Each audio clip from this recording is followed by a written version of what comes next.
किया था, एक स्क्रिप्ट लिखी थी मैंने कि लोगों को ये बताया जाए कि इसका इतिहास क्या है, अच्छा, वाघा का अटारी बॉर्डर का इतिहास क्या है। तो उसके लिए मैंने एक स्क्रिप्ट लिखी थी।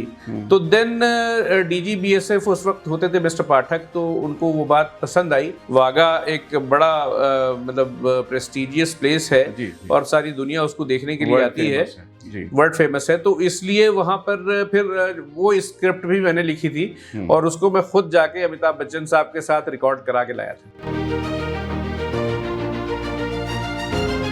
प्रलोभन कोई किसी को देता नहीं है, प्रलोभन हम खुद लेते हैं। जो शक्कर खाने वाले लोग हैं, जो शक्करखोर हैं, उनको समंदर में भी शक्कर मिल जाती है जहां सिर्फ नमक होता है।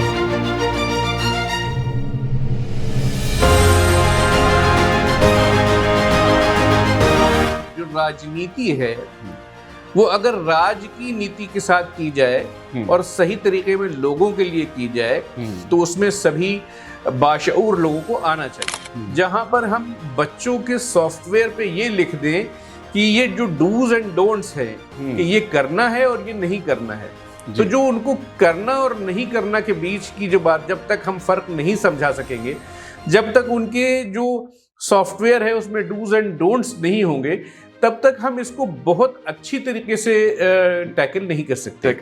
तो इसमें एक बड़ी शुरुआत जो है वो परिवारों को करनी है। घर जो भरना हो तो रिश्वत से भी भर जाता है जी। घर जो भरना हो तो रिश्वत से भी भर जाता है। हाँ, मगर इससे दुआओं का असर जाता है। क्या बात, क्या बात। हाँ, मगर इससे दुआओं का असर जाता है। और एक अजब दौर के दस्तार बचानी मुश्किल, एक अजब दौर के दस्तार बचानी मुश्किल, और उसको जो बचाता हूं तो सर जाता है। क्या बात, क्या बात, वेरी। और उसको जो बचाता हूं तो सर जाता है।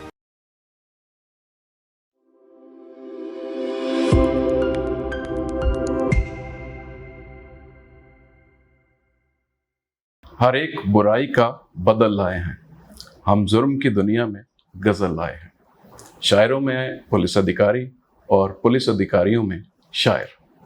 मेरी मुराद आईपीएस अधिकारी मोहम्मद फयाज फारूकी जी से है। आज हम आपकी मुलाकात उन्हीं से कराने जा रहे हैं।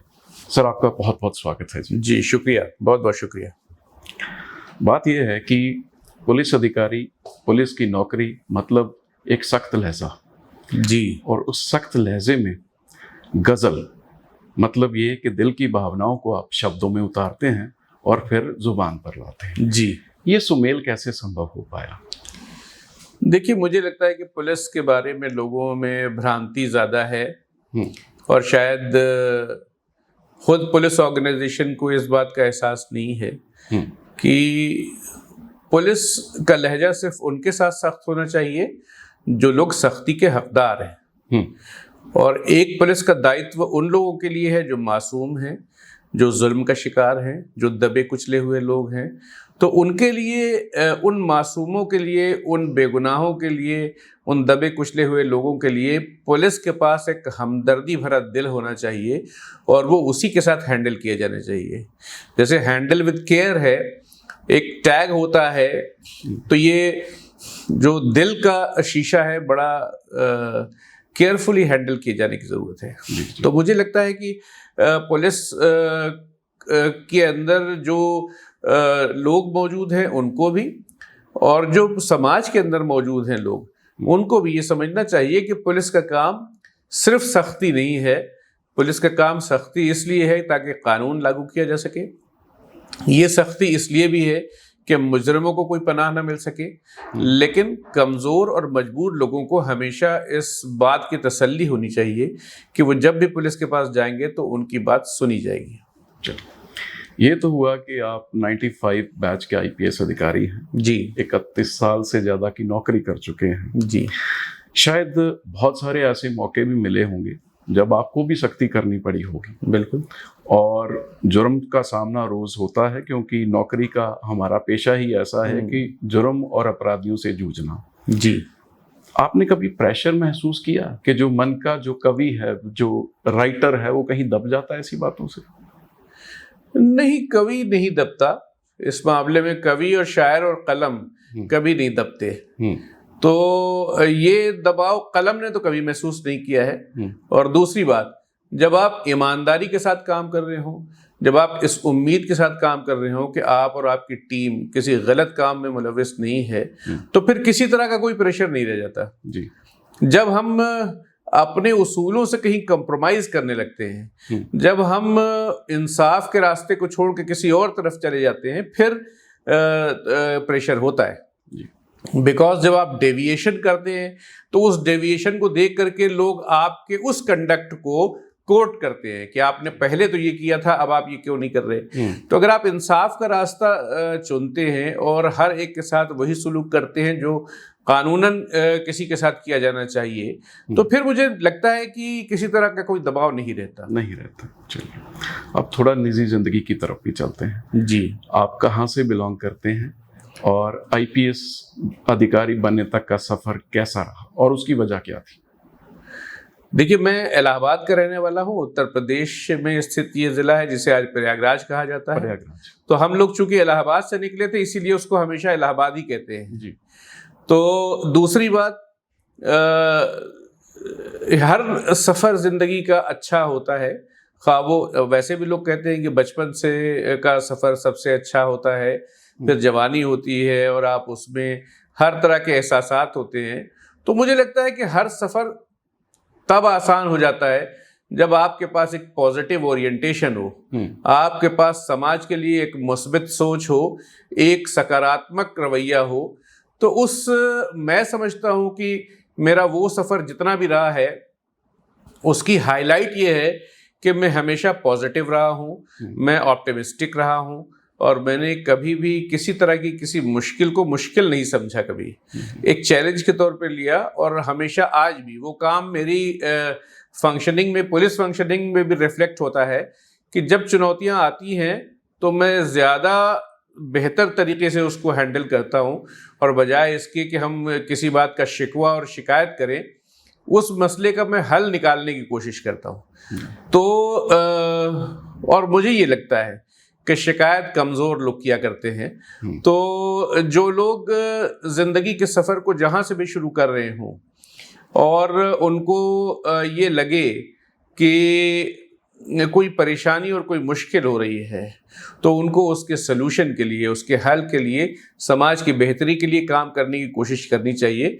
उसमें दो बातें हमेशा से लोगों के लिए मैं कहता भी रहा हूँ और आज भी कह रहा हूँ कि एक तो आपके पास पैशनेट दिल होना चाहिए, नेक नियति होनी चाहिए, एक हमदर्दी भरा दिल होना चाहिए और एक पॉजिटिव सोच होनी चाहिए कि चाहे कितना भी खराबी हो जाए, हमारे पास एक पहलू, एक रास्ता हमेशा उसका सॉल्यूशन ढूंढने का रहता है। तो मैं समझता हूँ कि मेरे बचपन से लेके ज़िंदगी के हर पड़ाव पर, सिविल सर्विस में आने से पहले तक और उसके बाद भी, मेरी जो स्ट्रेंथ है वो पॉजिटिविटी है, नेक नियति है, ईमानदारी है और लोगों के लिए मेरा वो जज्बा है जो इंसानियत से जुड़ा हुआ है। परिवार में कोई पहले भी प्रशासनिक सेवा में है, कोई आईपीएस? नहीं, कोई नहीं। आप किस तरह से आए? मैं संघर्ष के रास्ते से आया हूँ और इस सोच के साथ आया हूँ। और ख़ास तौर से तो मैं ये कहूँगा कि ये क्रेडिट मेरे टीचर्स को जाता है। ख़ास तौर से मेरे टीचर थे मिस्टर शराफत हुसैन, तो वो उन्होंने एक बार जुमला कहा था ये कि इस बच्चे को आईएएस में लाना है। अच्छा। तो वो जुमला जो है वो मेरे लिए मेरे जहन में आ गया और मैंने कोशिश ये करी कि ये एक ऐसा टारगेट है जिसको मुझे अचीव करना है और बस संघर्ष उसी के लिए। जब से मैं चला हूँ मेरी मंजिल पे नज़र है, रास्ते में कभी मील का पत्थर नहीं देखा। तो रास्ते में मील का पत्थर कभी देखा ही नहीं, बस उसी तरफ लगे रहे। तो होता ये है कि जब आप कोशिश करते हैं, नेक नियति से कोशिश करते हैं, मेहनत करते हैं, तो फिर ऊपर वाला उसके लिए रास्ते हमवार कर देता है। यूपीएससी फर्स्ट ट्राई में आपने क्रैक किया या नहीं? That was my fourth attempt. जी, ठीक है। तो परिवार वाले सपोर्ट में थे कि आपको आईएएस या आईपीएस बनना चाहिए?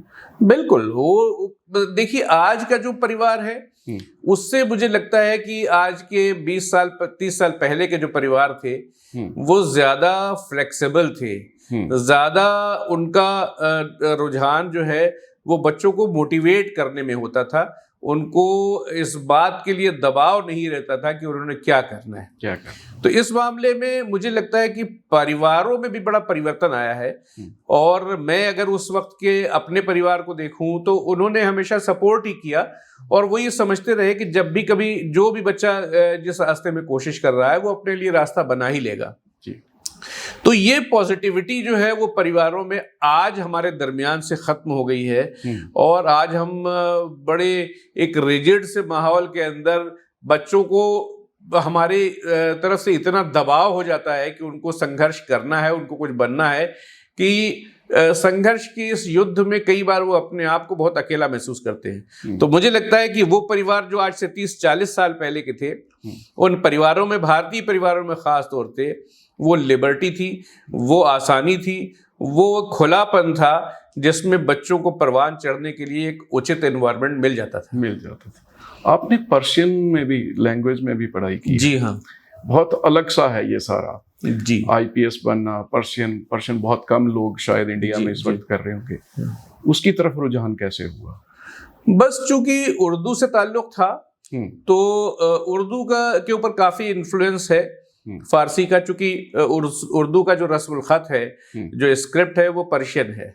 अच्छा। तो वो जब यूनिवर्सिटी में गए तो ये ख्याल हुआ यूं ही कि पर्शियन पढ़ लेते हैं, तो बस उसमें एडमिशन हो गया और पढ़ते चले गए। इलाहाबाद यूनिवर्सिटी? जी, इलाहाबाद यूनिवर्सिटी में। ठीक। पुलिस सेवा 31 साल तक की है जी। कोई एक ऐसा केस जो हमेशा आपको याद रहता है? मैं कोई स्पेसिफिक केस नहीं बता सकता कि मुझे कहाँ किस बात पे इस बात का सेटिस्फेक्शन हुआ कि हमने इस काम कर लिया। क्योंकि जिंदगी के हर मरहले में अगर आप किसी एक शख्स को जो आपके पास आया हो कंप्लेंट लेकर के, और अगर आप उसको तसल्ली देकर के भेज देते हैं तो that is also an achievement. मैं ये उन तमाम जो अचीवमेंट्स हैं उससे इस अचीवमेंट को अलग नहीं कर सकता कि मैं उनकी बातों को सुन रहा हूं, मैं उनके साथ कंपैशनेट हूं, मैं उनकी हकरसी करने की कोशिश कर रहा हूं और मैं हमदर्दी के साथ हूं। और तो उस हमदर्दी के सिले में जब उनके चेहरे पे कोई मुस्कुराहट आती है, मुझे लगता है ये मेरा सबसे बड़ा अचीवमेंट है। बॉर्डर स्टेट में नौकरी करी और फिर बीएसएफ में भी आप डेपुटेशन पे रहे 3 साल शायद। जी। वो टेन्योर कैसा रहा? आउटस्टैंडिंग। मुझे लगता है कि मैं बीएसएफ में जो मैंने अपना समय बिताया है वो मेरी जिंदगी के जितना पूरा सफर रहा होगा उसके अंदर that was one of the best. और बीएसएफ भी हिंदुस्तान की जो पैरामिलिट्री फोर्सेस है उसमें वन ऑफ द बेस्ट है। और जितनी प्रोफेशनलिज्म के साथ वो बॉर्डर की सुरक्षा कर रहे हैं, हैट्स ऑफ टू देम। तो मुझे उस ऑर्गेनाइजेशन के साथ जुड़ करके उनकी एथिक्स को देखते हुए और फिर उनके जवानों के साथ मिल करके जो हमने वर्क किया है वो मेरी जिंदगी का बहुत बड़ा अचीवमेंट है। जी। एक स्क्रिप्ट भी शायद आपने लिखी है जो वहाँ पे आजकल सुनाई जाती है अमिताभ बच्चन जी की आवाज में। जी हाँ, मैंने वहाँ पर बहुत सारे सुधार किए। जो वहाँ का बेसिकली जो स्टेडियम का ड्राइंग है, जो भी है वाघा बॉर्डर का, वाघा बॉर्डर के ऊपर जितने भी चेंजेस हैं वो 90% मेरे किए होंगे। बाद में उसको किसी ने बढ़ा लिया हो तो बात अलग है। जैसे वहाँ पे जो स्क्रीन लगी हुई है वो पहली बार मेरे दौर में लगी थी। वहाँ पे जो गोल्फ कार्ड चलती है वो मेरे जरिए लगी होंगी। फिर मैंने ही ये शुरू किया था, एक स्क्रिप्ट लिखी थी मैंने कि लोगों को ये बताया जाए कि इसका इतिहास क्या है, वाघा का, अटारी बॉर्डर का इतिहास क्या है। तो उसके लिए मैंने एक स्क्रिप्ट लिखी थी।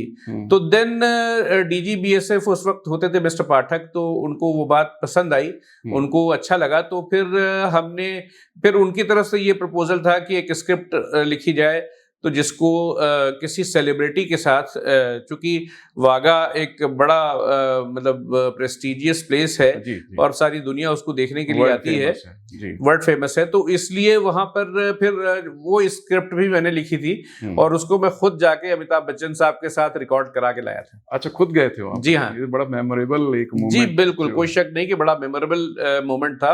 और आज भी मुझे इस बात पे फख्र होता है कि वो स्क्रिप्ट मेरे द्वारा लिखी गई थी और मिस्टर अमिताभ बच्चन की आवाज में उसको सुनाया जाता है। जी जी जी जी। पंजाब के कौन कौन से जिलों में आप अपनी सेवाएं दे चुके हैं? काफ़ी ज़िले हैं, जैसे मैं अमृतसर में रहा हूँ, मैं फ़िरोज़पुर रहा हूँ, इवन लुधियाना, जालंधर और होशियारपुर, खन्ना, मतलब बहुत सारे, मानसा जैसे ज़िलों में, फरीदकोट, हाँ, almost all every nook and corner मैंने आई हैव कवर्ड। ठीक है जी। क्या मानते हैं, पंजाब का यूथ कुछ भटका हुआ सा लग रहा है, कुछ नशे में है, कुछ विदेशों की तरफ जा रहा है। यूपीएससी के रिजल्ट्स आते हैं, पंजाब के बच्चे बेहद कम होते हैं, वजह क्या मानते हैं आप? देखिए, अगर इसको बहुत डीपली देखा जाए तो मुझे लगता है कि इसके ऊपर एक स्टडी ज़रूर की जानी चाहिए। अच्छा। इसके ऊपर हमारे दरमियान में दरअसल वो जो सोशलिस्टिक रिसर्च होती है, समाज की जो धारा का अध्ययन करें और ये बताएं कि समाज में क्या हो रहा है और इसके अंदर क्या क्या चेंजेस किए जाने चाहिए, जो कि वेस्ट में आम रिवायत है कि वहाँ की यूनिवर्सिटीज़ जो हैं उसका अध्ययन करती हैं, उस पर रिसर्च करती हैं, उसकी रिकमेंडेशन करती हैं और मेनी टाइम्स गवर्नमेंट उनकी उस रिसर्च को मानते हुए उसको इम्प्लीमेंट भी करती है। मैं समझता हूँ कि इतना बड़ा कॉम्प्लेक्स ऐसा इशू है कि जो शुरू के लोग वहाँ पर चले गए और उनकी जो प्रॉस्पेरिटी थी, जब वो वापस यहाँ पे आए तो उसने यहाँ के युवा को चकाचौंध कर दिया और उनको लगा कि इनको बाई हुक और बाई क्रुक वहाँ पे चले जाना चाहिए। तो जब फोकस उधर की तरफ हो गया तो पढ़ाई से फोकस हट गया, तो नतीजे में वो फोकस जो है वो उनको उस शऊर से दूर ले गया जो तालीम लेके आती है। और नतीजे में फिर जब जैसे कैस्केडिंग इफेक्ट होता है किसी समस्या में, जैसे कि साइकिल लाइन से लगी हो तो आप एक को गिरा दीजिए तो सारी दर दर करके गिरती चली जाती है। तो उसी तरीके से जब ये होने लग गया, वो चकाचौंध जो थी उनके सामने जब आई और वो इस बात को समझने से कासिर थे कि ये जो चकाचौंध है ये जो भी आई है उसके पीछे तालीम का रोल नहीं है, उसके पीछे बहुत सारी मेहनत का रोल है जो उन्होंने वहां पर जाकर के अर्ली गए लोगों ने की है। और अगर वहां पर अपनी जगह बनानी है तो तालीम को एक जरिया बनाना चाहिए। ये बात हम बताने में, समझाने में नाकाम हो गए। तो नतीजे में ये हुआ कि उनको ये लगता था कि अगर शुरू के गए लोग लेबर करके वहां पे अपनी जगह बना सकते हैं तो शायद वो भी बना सकते हैं, और इसी वजह से उनका पढ़ाई की तरफ से दिल हटता चला गया। और पढ़ाई से दूर होने की वजह से आप नेशनल लेवल पे जितनी भी जगहों पे देखिए, अगर आप किसी कंपटीशन में जाना चाहते हैं तो वो उसके लिए एक्सेलेंस पढ़ाई में होना ही पड़ेगा, आपको एक्सेलेंट होना पड़ेगा। तो शायद एक वजह ये रही हो। और दूसरी बात, चूंकि पंजाब एक ट्रांजिट रूट रहा है, खास तौर से जो पश्चिम को भेजा जाने वाला नशा था वो पाकिस्तान के जरिए इसी रास्ते से होके जाता था जी। तो कभी शायद किसी ऐसे मरहले में जब ये ट्रांजिट रूट जो है वो कंजम्पशन में बदल गया तो इसकी भी स्टडी की जानी चाहिए और इससे किस तरीके से निकला जाए इसके ऊपर भी एक कॉम्प्रिहेंसिव पॉलिसी होनी चाहिए, एक स्टडी होनी चाहिए और उसके अकॉर्डिंग फैसले होने चाहिए कि हम इसमें किस तरीके से इसको बेहतर बना सकते हैं। तो गवर्नमेंट्स अपने लेवल पे बहुत सारे एफर्ट्स कर रही हैं। पिछले दिनों गवर्नमेंट ने यहाँ पर जितने भी ओट सेंटर खोले हैं, जो लोग इस नशे का शिकार हैं उनको रिहैबिलिटेट करने की कोशिश करी जा रही है। पर एक सबसे बड़ी बात जो मैं समझता हूँ वो परिवारों से भी शुरू होनी है जी। और एक बात शुरू होनी है स्कूलों से, जहां पर हम बच्चों के सॉफ्टवेयर पे ये लिख दें कि ये जो डूज एंड डोंट्स है कि ये करना है और ये नहीं करना है। तो जो उनको करना और नहीं करना के बीच की जो बात, जब तक हम फर्क नहीं समझा सकेंगे, जब तक उनके जो सॉफ्टवेयर है उसमें डूज एंड डोंट्स नहीं होंगे, तब तक हम इसको बहुत अच्छी तरीके से टैकल नहीं कर सकते। तो इसमें एक बड़ी शुरुआत जो है वो परिवारों को करनी है, अपने बच्चों को एथिकल तालीम देनी है, उनको अंदर से मजबूत कराना है, उनको चैलेंजेस को कबूल करने के लिए तैयार करना है, उनको सहारा देना है शुरू के दिनों में परवान चढ़ने का, बजाय इसके कि उनके ऊपर दबाव डाला जाए कि तुमको पढ़ना है, तुमको ये बनना है, तुमको ये इंजीनियर होना है, तुमने डॉक्टर होना है। ये हम दबाव जब शुरू से क्रिएट कर देते हैं तो नतीजे में एक जिस वक्त पे उसको परफॉर्म करना होता है वहां पे जाकर वो नाकाम होने लगता है, थकने लगता है। तो इस रास्ते के मुसाफिर को थोड़ा सपोर्ट करने की ज़रूरत है अर्ली जर्नी में, उसको अगले सफ़र के लिए तैयार करने की ज़रूरत है, उसको ये बताने की ज़रूरत है कि आने वाली ज़िंदगी के जो चैलेंजेस हैं उसको वो कैसे उससे निपट सकता है। और ये काम परिवारों से ही सबसे बेहतर तरीके से होगा। और हाँ, और दूसरी बात, इसमें जो हमारे स्कूल है उनको एथिकल एजुकेशन जो है, मॉरल एजुकेशन, इसको शामिल करना पड़ेगा अपने कैरिकुलम में। आप देखें जो दूसरे कंट्रीज हैं, अगर मैं कहूँ फिनलैंड है, इस तरह के बहुत सारे कंट्रीज जो एजुकेशन के तौर पे माने जाते हैं, इवन जापान, इवन चाइना जैसे कंट्रीज जो हैं, वो शुरुआत के 5, 6, 7 सालों में बच्चों को मॉरल टीचिंग के अलावा कुछ देते ही नहीं है, कुछ भी नहीं पढ़ाते वो। तो पढ़ाने के लिए हमारे पास उम्र पड़ी हुई है, बजाय इसके कि हम डॉक्टर इंजीनियर बनाएं, सबसे पहली कोशिश उनको इंसान बनाने की होनी चाहिए। nice. और जिस दिन हम उनको इंसान बनाने की कोशिश पे आ जाएंगे, ये नशे जैसी चीजें तो बहुत मामूली है, ये अपने आप ही इरेडिकेट हो जाएंगी। आप अभी बहुत गंभीर विषय पर हम बात कर रहे थे जी, कुछ गजल के बारे में भी बात हो जाए। जी जरूर। 1-2 लाइनें हमें जरूर सुनाएं, हमारे दर्शक बेसब्री से इंतजार कर रहे होंगे। हाँ देखिए, मैंने एक तो ये जो आपने शुरुआत में ही ये शेर पढ़ा था कि हर एक बुराई का बदल लेके खड़े हैं, हम जुर्म की दुनिया में गजल लेके खड़े हैं। Very nice. तो ये एक इम्तिजाज है, एक सम्मेलन है एक सोच का कि पुलिसिंग में भी सॉफ्टनेस हो सकती है और हम नरमी से भी समाज को संभाल सकते हैं। तो सख्ती और नरमी का एक इम्तिजाज, एक सम्मेलन चाहिए है इसके लिए। तो एक तो ये बात है। 2 शेर मैं आपको सुना देता हूं कि घर जो भरना हो तो रिश्वत से भी भर जाता है जी। घर जो भरना हो तो रिश्वत से भी भर जाता है, हाँ मगर इससे दुआओं का असर जाता है। क्या बात, क्या बात। हाँ मगर इससे दुआओं का असर जाता है, और एक अजब दौर के दस्तार बचानी मुश्किल। एक अजब दौर के दस्तार बचानी मुश्किल, और उसको जो बचाता हूं तो सर जाता है। क्या बात, क्या बात। वेरी। और उसको जो बचाता हूं तो सर जाता है। Very nice. जी शुक्रिया। आज तक कितना आप लेखन कर चुके हैं? मेरी 4 किताबें हैं पोएट्री की, जिसमें 3 गजल और नज्म की है। 2 गजल की है, 1 नज्म की है, और 1 मेरी स्टोरी बुक है। अच्छा। तो जो मैंने स्टोरीज लिखी थी वो छपी थी वो 3 दिन के नाम से। तो बस अभी पब्लिश्ड वर्क जो मेरा यही है। अच्छा, अभी भी चल रहा है, निरंतर लेखन चल रहा है, चलता रहता है। एक ऐसी बात जिस पे शायद सर्विस में रहते हुए कोई अधिकारी जवाब नहीं दे पाएगा। मैं ये तो नहीं कहूंगा कि राजनीति में जाने का मन है कि नहीं, लेकिन राजनीति में विश्वास है कि नहीं, ये पूछ सकता हूं। देखिए ऐसा है, जो राजनीति है वो अगर राज की नीति के साथ की जाए और सही तरीके में लोगों के लिए की जाए तो उसमें सभी बाशऊर लोगों को आना चाहिए। जो लोग समझते हैं समाज को, जो लोग वाकई कंट्रीब्यूट करना चाहते हैं, जो लोग ईमानदार हैं और समझते हैं कि उनकी जात से समाज में कुछ बदलाव हो सकता है, तो उनको जरूर जाना चाहिए। लेकिन जो लोग पर्सनल गेन के लिए अगर कर रहे हों और वो उसमें जाना चाहते हैं, तो मेरा ख्याल है वो भी उसी एक इंजीनियर और डॉक्टर की तरह होंगे जो भ्रष्ट है और जो पूरे देश के लिए जो है वो वेस्ट है, नेशन के लिए वेस्ट है। उसी तरीके से उनका वहां जाना भी जो है वो सत्ता के दुरुपयोग को ही बढ़ावा देगा। आप मानते हैं कि आला अधिकारी, शीर्ष के ऊपर जो बैठे हुए अधिकारी हैं, स्टेट में हो या देश में हो, उनको शायद कहीं ना कहीं ये प्रलोभन दिए जाते हैं कि उनको राज्यपाल लगा दिया जाएगा, उनको ये पद दे दिया जाएगा। आप मानते हैं कि ऐसा सिस्टम जो है इसे खत्म होना चाहिए? प्रलोभन कोई किसी को देता नहीं है, प्रलोभन हम खुद लेते हैं। प्रलोभन कोई किसी को नहीं देता।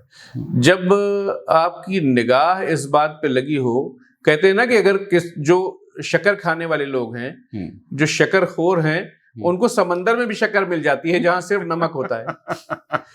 तो जो लोग अपने कैरियर की प्रोग्रेस इस बुनियाद पर रखते हैं कि उनको लोगों को प्लेकेट करके कुछ हासिल हो जाएगा या अपने पर्सनल गेन के लिए लगे होते हैं, तो वो इस बात के लिए खुद जिम्मेदार है, उनको कोई कुछ करता नहीं है। और ये प्रलोभन हर दौर में रहा है, जिंदगी के, समाज के हर दौर में लोगों को रहा है। क्या राजाओं के दरबार में लोग ऐसा नहीं किया करते थे?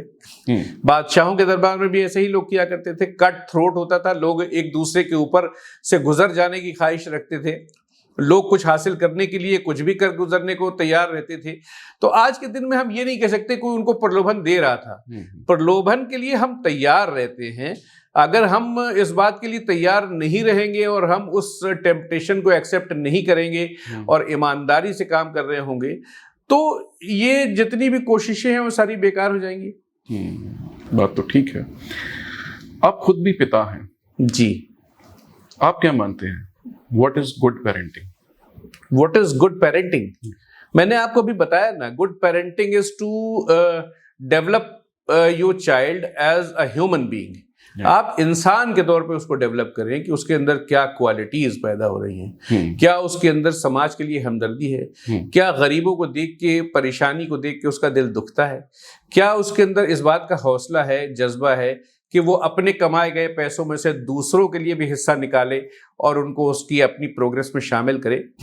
इन बातों को, इन जज्बों का जो है वो सबसे बड़ा कंट्रीब्यूशन है पेरेंटिंग में।